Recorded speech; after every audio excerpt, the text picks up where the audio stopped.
दोस्तों हिन दुनिया में जंहिं भी शख्स पंहिंजी सोच मटाई है वो यकीनन कामयाब थियो है। छो तू पंहिंजी सोच मटाईंदे तुझी दुनिया तब्दील थी वेंदी।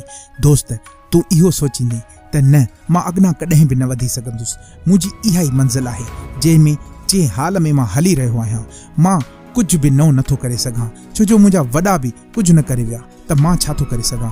दोस्तों न, तव्हां पंहिंजी सोच बदलायो। जेतिरे ताईं तव्हां पंहिंजी सोच न बदलाईंदो तव्हां कॾहिं भी अमीर, तव्हां कॾहिं भी कामयाब इंसान नथा थी सघो। इन जे लाइ बहितर इहो आहे पंहिंजी सोच मटायो। दोस्तों अगर तव्हां खे अहिड़ियूं वीडियोस पसंद थियूं अचनि त हिन चैनल खे ज़रूर सब्सक्राइब कजो ऐं इंशाल्लाह ही चैनल तव्हांजी ज़िंदगी ज़रूर तब्दील कंदो। दोस्तों कॾहिं बि मथे वारे इंसान ॾे कॾहिं तवज्जो न कजो, छो जो उन सां तव्हांजो रहियल सुकून भी बिल्कुल ख़त्म थी वेंदो। हमेशा उन्हनि खे ॾिसी शुक्र जी लठ पकड़े आराम सां वेही रहो ऐं इंशाल्लाह उन जे लाइ स्ट्रगल कंदा रहो, उन जे लाइ मेहनत कंदा रहो।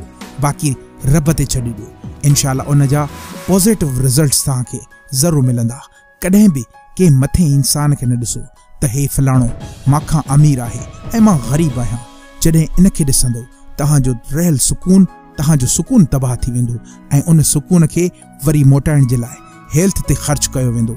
त बहितर छो न आहे त तव्हां पंहिंजे हेठे माण्हू खे ॾिसो। फर्ज़ कयो तव्हां कंहिं छांव में वेठा आहियो ऐं हिकु मज़दूर मज़दूरी थो करे, सॼो ॾींहुं उहो मज़दूरी थो करे, निट हण उस में बीही करे उहो मज़दूरी थो करे।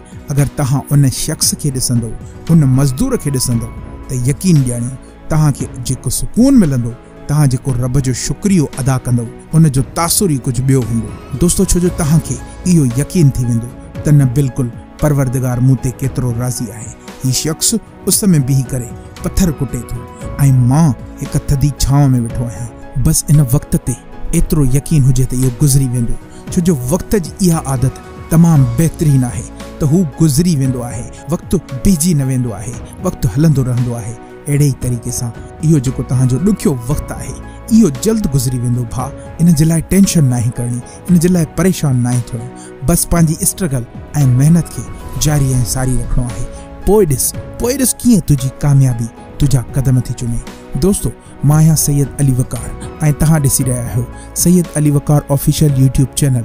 दोस्तों अहिड़ियूं वीडियोस ॾिसण जे लाइ ही चैनल सब्सक्राइब कयो। इंशाल्लाह ही चैनल तव्हांजी ज़िंदगी ज़रूर तब्दील कंदो। मुंहिंजूं तमामु नेक तमन्नाऊं ऐं दुआऊं तव्हां सां गॾु आहिनि।